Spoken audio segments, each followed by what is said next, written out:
Becoming a successful professional speaker is a journey.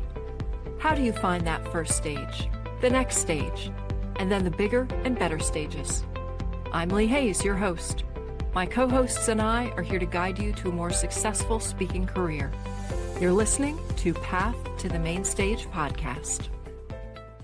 I have an exciting guest for you today on Path to the Main Stage. The one thing that speakers ask me about the most is their keynote. Having the perfect performance, having the perfect keynote.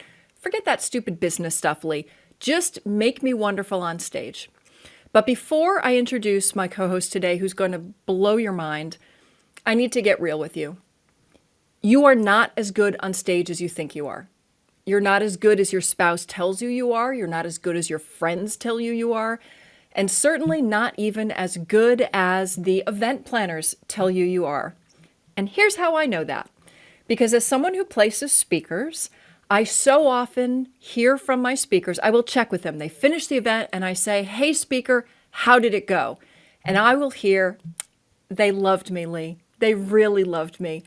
The planner told me I was fabulous. I had 10 people shake my hand, pat me on the back, and tell me I was the best speaker they have ever had. And then I call the planner and I ask the same question. Hey, how was the speaker? I'd love to know. And they say, they were all right. They tried.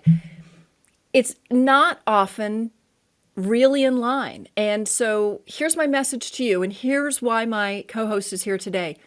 You can be better. You should be better. You should work on your performance so that you're fabulous, because you're going to work so hard to get to that stage. You've got to nail it when you're up there, because you're never going to get more speaking than you are from speaking. Stages beget stages. The better you are up there, the more likely you are that someone in the audience is going to say, I've got to have this person at my stage. So let me get off my soapbox now. I'm going to stop ranting, and I'm going to invite my co-host to join me today. And I'm going to read this so I don't make any mistakes, because he's just so amazing. All right, so today I have for you Michael Port. Michael Port is a New York Times and Wall Street Journal bestseller. He's got 8 best-selling books. Some of them that I enjoy that I've read include Book Yourself Solid, Steal the Show, and The Referable Speaker. He is the co-founder and CEO of Heroic Public Speaking, which, as far as I'm concerned, is the gold standard of training for speakers. So thank you, Michael. Welcome. Oh, you're welcome. I'm so happy, thrilled to get to connect with you. Your brother and I have been friends for a long time, and I think he's wonderful and probably my favorite person to make fun of. So, so thank you for preparing him for those jabs and barbs that I give him. I just want to clarify one thing. You mentioned in my bio that I'm the CEO of Heroic. I actually haven't been the CEO for a year. Julianne Hittner, who's been with the company for about 7 years, is the current president and runs the company. So I'm not actually involved in operations anymore. So yeah, thanks for saying it's the gold standard. I think it is too. You said something at the top of the show that speakers say to you, make my keynote perfect, forget about the business stuff, which is interesting because what I see and what we hear Really? is just the Okay, do opposite. tell. Yeah. So what we find overall in the industry, and I think speakers should, sort of test this out for themselves. Go to industry events, go to networking groups, and see what people are talking about. Because very often people will call up, talk to one of our advisors and say, listen, I'm great on stage. Like my content's amazing. I'm amazing. Everybody tells me I'm amazing. I just need some business tips. Could you just help me with the business stuff? If I have some more business tips, I'll be fine. Often they'll say, first question when they decide they want to be speakers, how do I get a Oh, bureau to represent me? that's a How do I big get an question. agent? How do I get Right, somebody because like they're Lee going to to make it work with happen me? for me, right? Um, exactly. Totally. I understand it. It makes sense. I started my career 30 years ago as an actor. So first question I had was, well, how do I get an agent? But actually, the truth is that really wasn't my first question. What I did is my first question was, well, how do I get really good? And so I went to graduate hmm school at NYU, and I got a master's in acting. I spent 3 years there, 7 days a week, really 7 days a week, working on the craft. And I feel like if the speakers just change their question, they flip the script, and instead of saying, well, what do I need to know about the business, or how can I get an agent, if they said, how can I develop a keynote that is so effective, every single time I give it, I get stage side leads. Every single time I give it, I get new inquiries for new gigs. Because what we have found over the years, from an anecdotal perspective, but also from an empirical perspective, from a research perspective, is the number one way to get more gigs is by people seeing you speak and hiring you to speak. And what happens is the speaker's business compounds over time, just like investments do in the stock market. You get compound interest, and it's the eighth wonder of the world. If you do a speech and you get 4 stage side leads and you book 2 of them, and generally, I think you shouldn't be booking 100% of the leads you get, because it probably means your fee is too low, and then you're not going to have your schedule is going to be booked with too many lower paying gigs. So if your fee is going to generally be right in Right. the right So place, your if you're econ booking at about 101, right? 50%. Your supply, your demand. If you're Yeah, if you're just doing correct. everything, yeah, raise your price. Yeah, correct. Yeah, so if you get 4 stage side leads, you book 2 of them. Well, now you go give 2 speeches. You get 4 stage side leads at each one of those. Well, now you got 8 stage side leads. You book 4 of those. Now you do those 4, you get 4 at each one of those. That's 16 leads. And then it compounds over time. So, you turn one speech into 100 rather than trying to get 100 first You gigs. But the only way to do that is to be the best one on the stage. There's no trick to it. There's no, well, give me just some tricks. That, like, if I say the right thing in my speech, then people are going to come up to me and hire me afterwards for another gig. It just, unfortunately or fortunately, doesn't work that way. So what it does is it allows people who want to put in the work, who are willing to put in the work, who will spend a year every day working on that keynote, both the script for it, content for it, and the performance of it, so that over time, it keeps getting better and better and better and better, and earning more stage side leads. One of the things that, we'll often ask a group of students, which, you know, is eye opening, I think, but also a little disappointing to hear, because when somebody first leaves the corporate world and they've had a great successful career, or they, you know, or they were an athlete and they had a good career, now they want to go on the speaking circuit. They usually think, well, I'm probably worth, $10,000 a speech, twenty Yep, thousand dollars a speech. I've yep, done so yep. much in my career. So when I ask them, so how much demand do you currently have for your speech? And they say, well, none.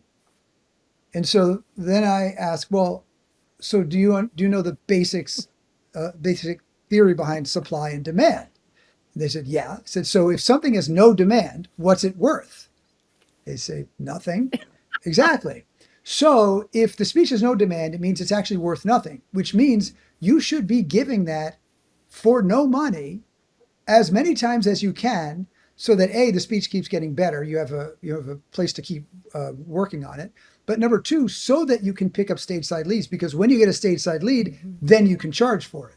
If somebody's asking for it, now you have demand, you can charge for it. So it's a little tricky, especially for people who have had high level positions at brand Right, name companies, who've been speaking for years. So if you're the head of advertising for Google, you're getting 10 requests a right. week to speak, and they're paying you 25, 35 grand to go speak. And you think, well, this is great. Forget about this job at Google. I'm just going to go speak. This is way better. And as soon as you leave Nobody Google, all of wants a you, sudden, right? no more Yeah. Oh offers my come in. goodness, I've heard this. It's confusing, right? You're like, wait, what's going on? And it's because the speech isn't Right. worth They were buying a anything at that brand, point. not Whatever they you. were doing, Yeah. correct.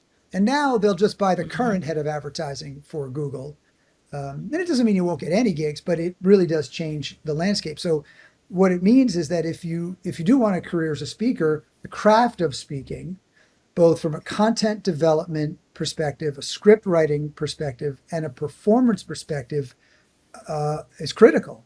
In fact, you don't need to spend that much time on the business side of things if the speech is that good, because if the speech is that good and Lee Hayes sees you, when she's in the audience and she says, "Oh I my need them. God, that person is legit. I'm going to go and work with them." You're good, right? Like then you're fine. The other thing, and I don't know how you do it, Lee, but historically most bureaus in their contracts require, and this just proves, it demonstrates how stateside leads is the number one litmus test for whether or not your speech is commercially viable and whether you as a speaker can build a viable business. Historically, most bureaus, they in their contracts, and I think this is fine. I'm totally think this is, I have no problem with this at all. In the bureaus that I worked with, I was willing to agree to this. They require that any spin-off gig you get, which is from a stage side lead, any spin-off gig you get from a gig that they booked you for, they get a commission on. And then any spin-off gig that you get from that Thank you, gig, commission, right? they get a Because commission they're on. building your business, Right. sure. And that 100%. And so when I tell people that, they go, "What?" I'm like, that's fine, folks. If you have a bureau or an agent that's working really hard for you, they need to get paid, and this is how they get paid. But if this model is required for an agency to be viable commercially, it tells you that it's what is required for a speaker to be viable commercially, that their speeches need to generate new leads and new book gigs, which is sometimes eye-opening to folks and a little disheartening because they don't know where to start. Like, well, how do I get better at this thing? I just thought I got good information. I can go up and talk about it, and that's it. But it is a real craft, like like painting is a craft, or Right. engineering And I'm interested, is a Michael, if craft. the way I look at it And and see if yeah, you agree with this or not, is I categorize different kinds of speakers and I differentiate between speakers like edutainers and teachers. I said a teacher is someone who's got great information and they stand in front of your classroom and you're a captive audience and they just spew all this information at you. And as soon as the class is over, you're out yeah, of there. yeah, But a speaker yeah, who's learned the craft edutains, right? That they engage the yeah. audience and it's not just spewing of information, but performing they Hmm. want you to retain it. And if you're laughing, you're hearing it, Yeah, you're listening. If you're upset, yeah, if you're emotionally involved, you're going to better retain what they're saying. yeah, So that's why I think yeah. performance is so They important. that Well, they're Hmm. creating an experience that is transformational in some way. So I totally agree with you. In the referable speaker, Andrew Davis, my writing partner on that book, he and I framed it as the visionary quest matrix, because there's there are essentially two big areas that are populated by people who work in this space. One of them we refer to as Expertville, and the other we refer to as Visionary Town. Now, Expertville is a fine place to be. You can make a living in Expertville, no doubt. But Expertville, over the last 20 years, has really changed. Often a town will change, or an area will change, a city will change. And Expertville has changed because if you were an expert 20 years ago, that was pretty significant. But with the rise of platforms like YouTube, there are more experts than anyone could possibly ever consume. And so when you have more supply of something, it becomes a commodity. And so experts deliver how to type talks, which can be very helpful, but are usually relegated to the breakout rooms where there's very little money to Yes. pay speakers, if any. And the reason people often think that meeting planners are putting experts in the breakout rooms because they want to program that way. They're putting experts in the breakout rooms because they know they can get experts for free. because the expert, the pitch is, oh, you'll get, lots of exposure. And, you're thinking, well, people do die of exposure, but okay. But that's where the experts are usually go, often to die. It's very hard to build a career in Expertville if you want a career as a keynoter. And so in order to move out of Expertville and into Visionary Town, the work you're doing on stage needs to change, both from a performance perspective, but also from a content perspective. So experts will deliver how-to type presentations, but visionaries who live in Visionary Town are delivering visionary speeches that challenge the status quo and offer a new or different alternative perspective that changes the way people see the world. An expert, when they're doing how-to type talks, are delivering today's best practices. And there are lots of people delivering today's best practices. And that's very helpful for people at the very beginning of their work. Like, they don't know anything, I just need some how-tos. But at the higher level, people in higher levels of organizations, executives, directors, C-suite folks, they want big visionary ideas that change the way they see the world. And so when meeting planners are booking a conference, and they have, say, a 2-day conference, and they have opening keynote and a closing keynote on both days, and then they have 60 breakout sessions each day in between, and they have a budget of $500,000, they're spending that budget on on 4 different types of keynote speakers. Type number 1 is a category that most of us are not going to be in. That's the athletes, actors, and astronauts category.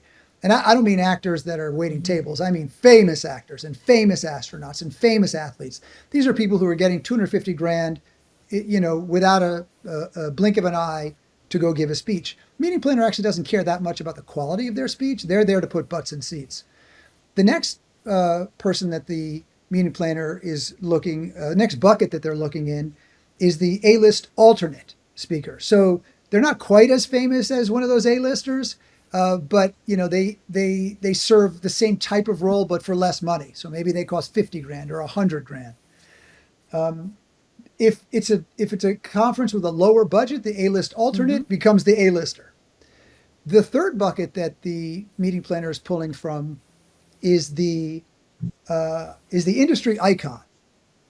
Now, the industry icon is relevant to specific industries. So, for example, if you're the CEO of Domino's Pizza, you're an industry icon in fast food. So you're going to be the first pick in a fast food industry conference. But if it's a wellness conference or a yoga conference, you're definitely not getting hired if you're the CEO of Domino's Pizza. So you're not relevant to that industry. Now, if we're not fitting into those categories, how are we going to get on the keynote stage is the question. The fourth bucket that the meeting planner is pulling from, and in fact, this is their favorite bucket because they deliver the most value for the least amount of money. And when I say least amount of money, I mean $25,000, $35,000, $40,000, much, much cheaper than those other speakers.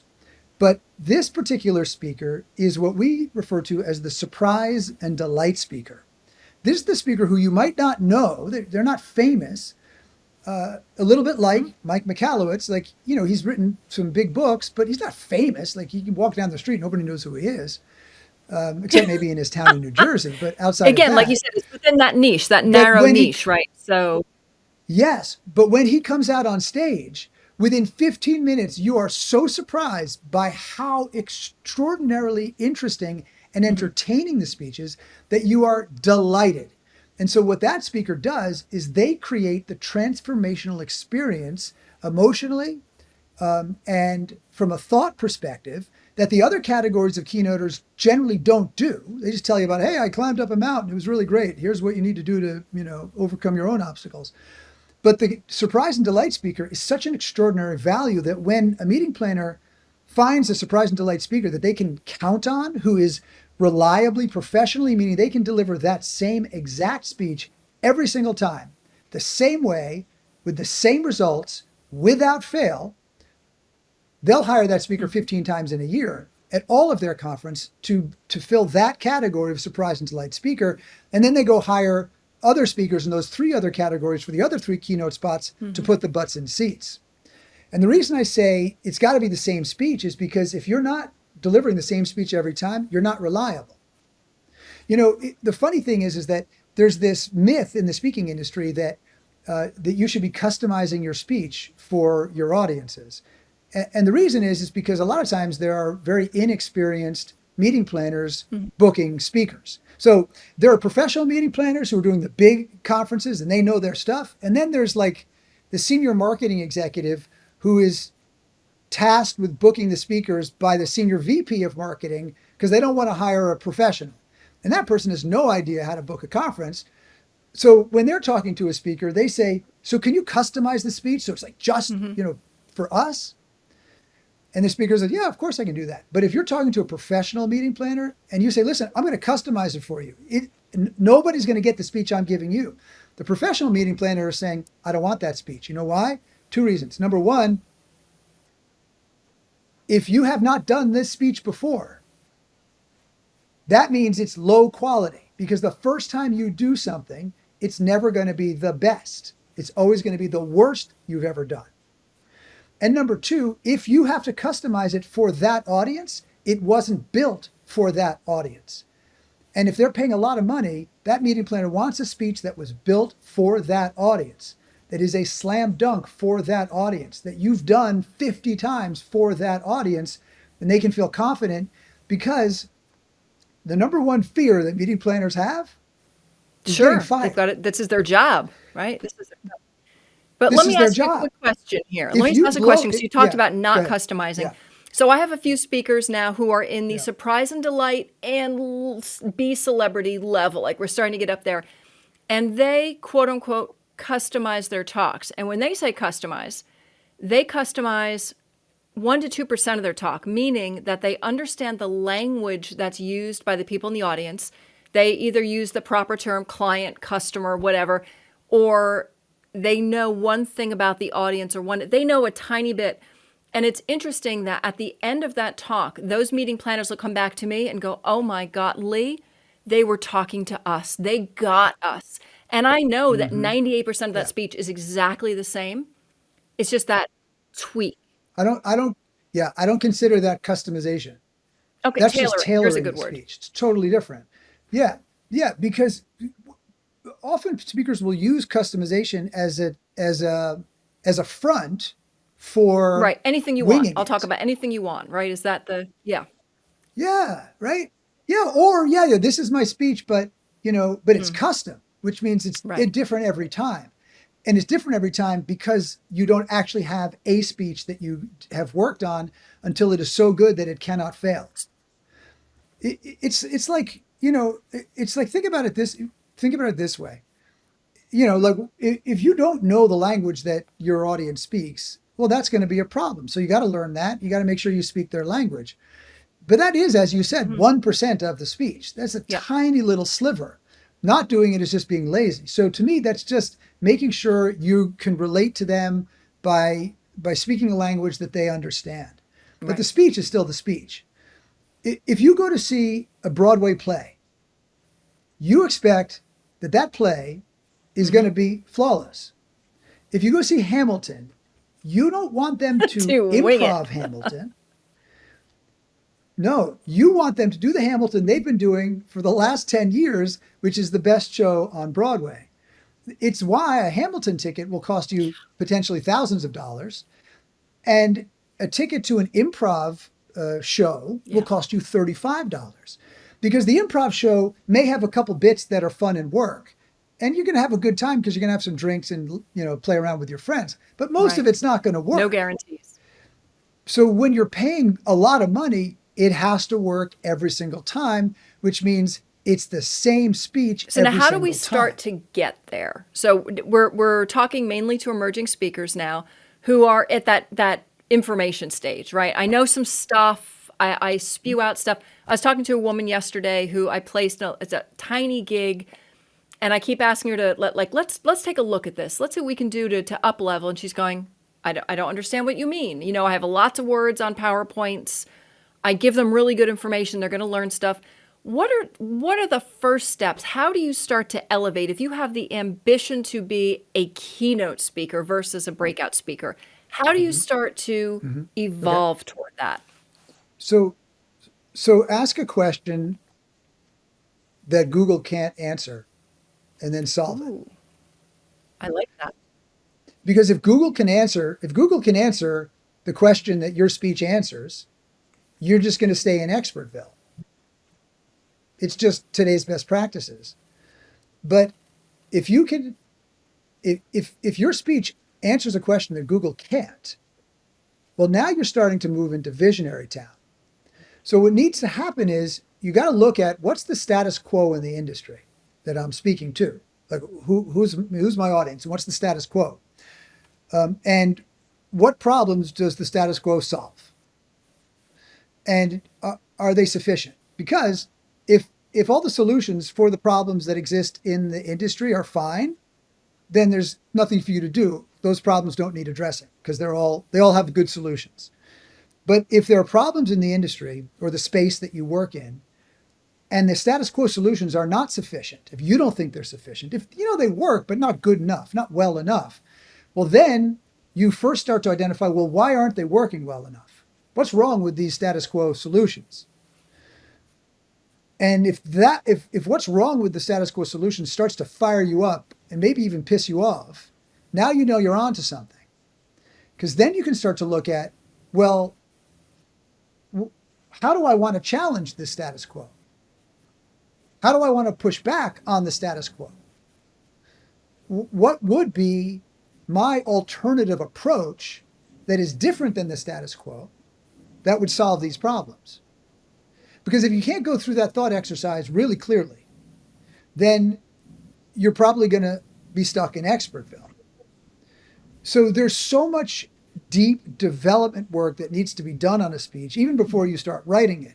And then when I say writing it, people go, wait, writing a speech? What Yeah. do you mean? No, actually writing a speech that you may not, deliver word for word, like perfect every single time, but it's still the same speech every single time.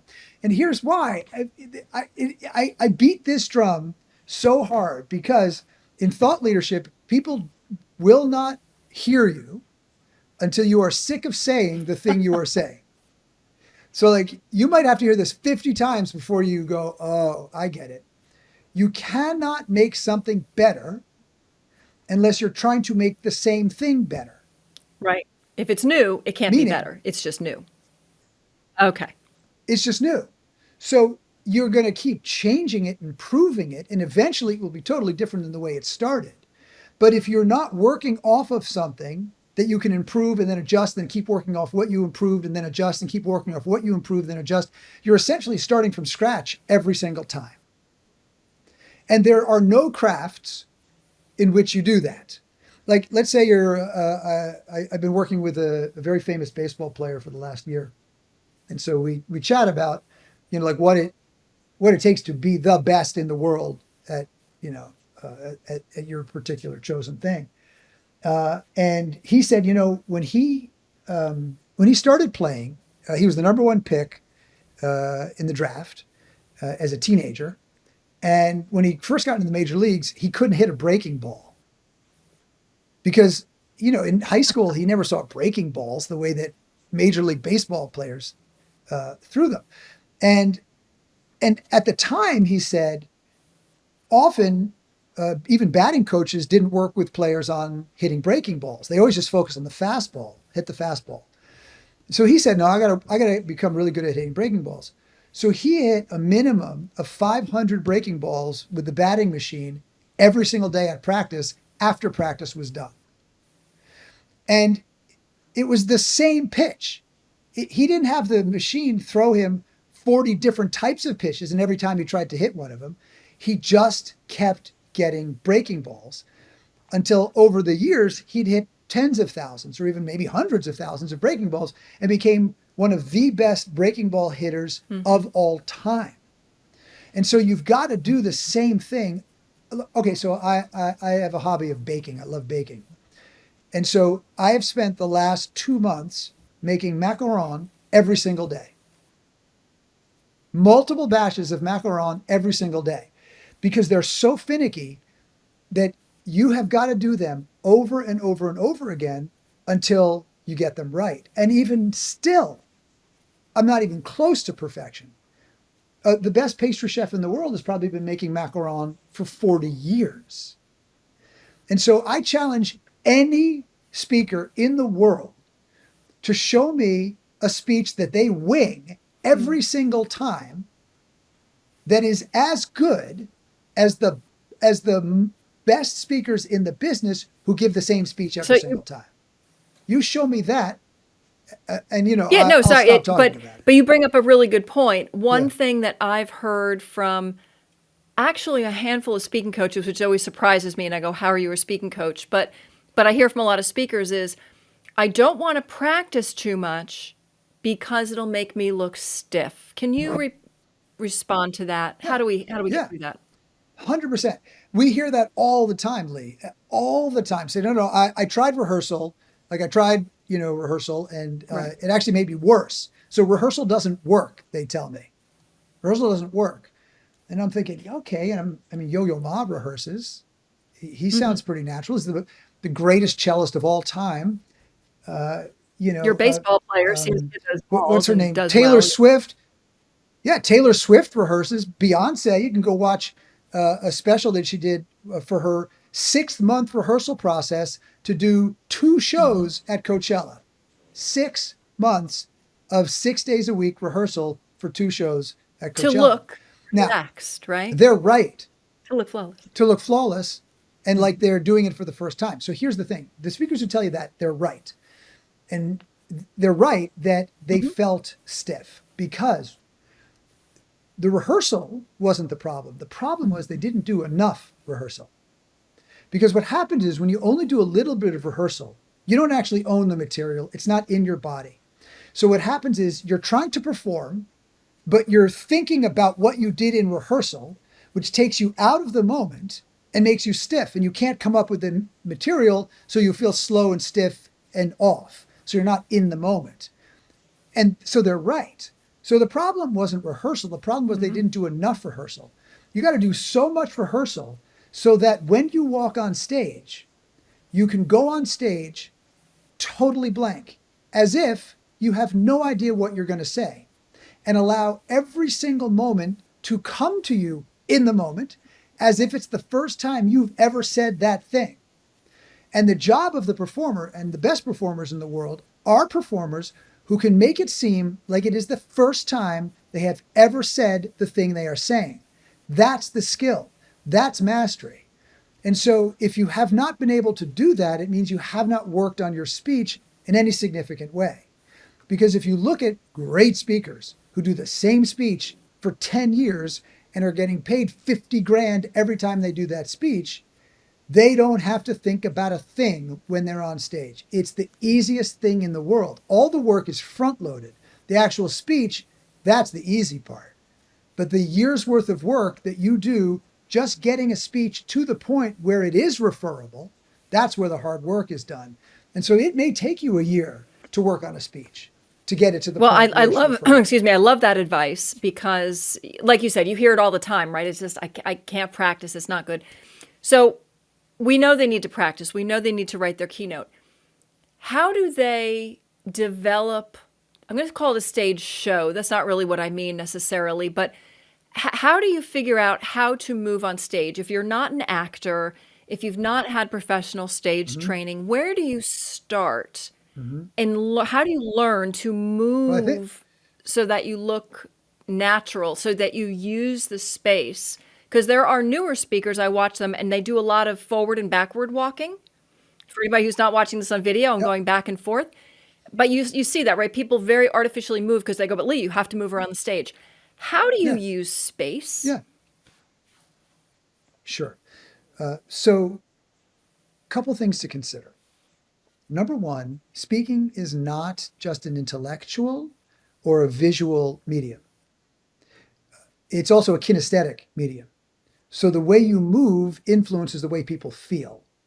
And the way you move and where you move influences how they think about what you're saying.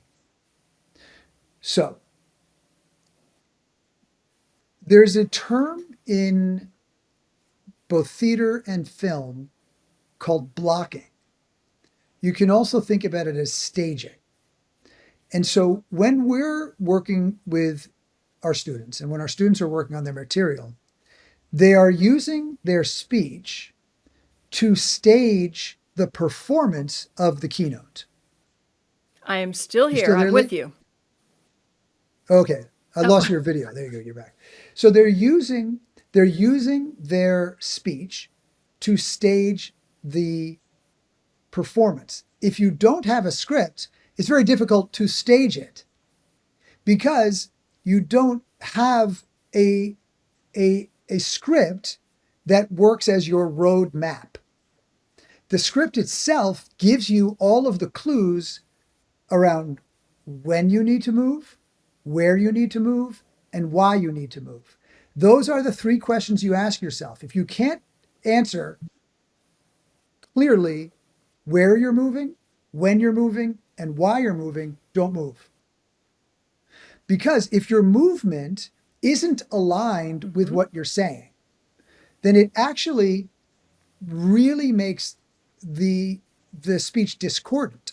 If people actually have a harder time following you and processing your ideas if your movement is counter to what you're saying. So for example, if you're talking about something that is progressive or forward moving in time or action or process, but you're moving stage right, which means toward the right of the stage, which to the audience is to the left, it looks backwards to the audience because most English speaking audiences, they read from left to right.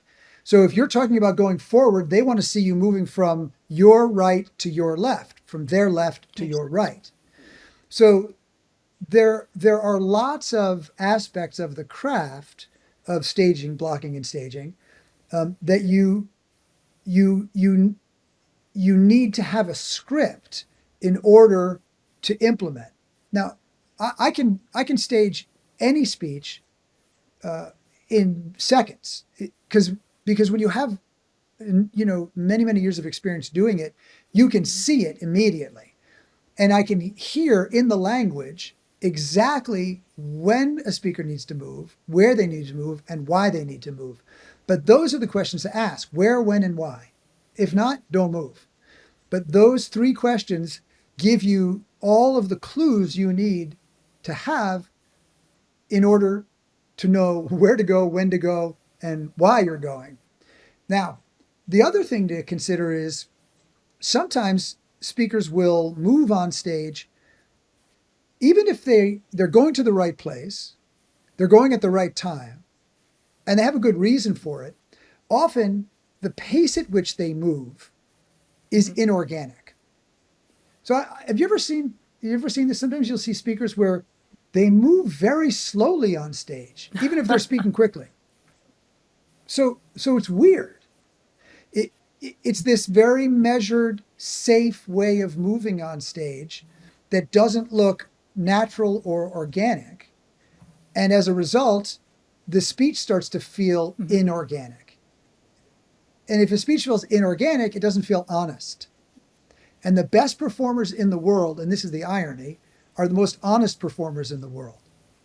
So the speaker who doesn't have to think about what they're going to say at any moment, or what they're going to do at any moment, or where they're going to go at any moment, they're the most rehearsed, but they actually come across as the most honest. And so that's what the audience are looking for. They're looking for honesty in the speaking, honesty from an emotional perspective, honesty from a content perspective, honesty from a physical perspective. And that takes a lot of work, frankly. And you've given us so much today that I'm sure listeners right now have like pages of notes. So I'm going to give everybody a break now, let them relax and start digesting all of that, and close with this question. This is the same question I ask every co-host I have on. And that is, if you now, 2025, Michael Port, were speaking to you when you first started public speaking, what would you tell him? What do you wish you knew then that you know now? Hmm. I would say, don't be a jerk. Don't lead with your ego. Nobody cares how you look. Work harder. Don't feel entitled to get anything or be chosen for anything. Think about the whole process as a learning experience, and that you don't need to be a knower. Instead, you can be a learner and go on an investigation to figure out how this all works and figure out what your audience needs. Don't shut down when you hear criticism or feedback that you don't like. Never blame the audience, because it's never their fault. If they weren't happy, it's your fault. It's not their fault. I could go on. I could think of a million things that I would have told Well, my you've given younger your old self. self a lot of good But advice, and I'm sure there are a lot of listeners right now who can go, "Huh, I guess I should learn from that." So, yeah. finally, don't worry about credibility. Stop focusing on what Mm. your bio says. Stop focusing on trying to look like you're smart. Just deliver a product that people want. It's a basic fundamental tenet of business. Just deliver a product that people want, and they will feel that you're credible. It doesn't work. Oh, they're credible. That means I want their product. It doesn't work that way. You got to deliver a product that they want, and then they'll see you as credible. Sage advice. Wonderful. Well, thank you so much for that, Michael Port. You are always one. I mean, I don't get to talk to you very often, but when I do, I love to grab those moments. Thank you so much for spending the time with me today. I appreciate you. And for anyone who wants to know everything about the speaking business, you want to go to the next level, like you really want to go to the next level, look up heroic public speaking. That's where you're going to find your answers. Thanks.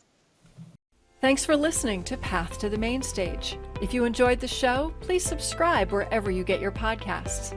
And for full video episodes, check out YouTube. If you want to be a successful speaker, you need to make it happen. My co-hosts and I are here to help guide you. But if you need more help, please check out pathtothemainstage.com, where we can connect. And until next time, keep sharing your voice, keep showing up, and keep taking your path to the main stage.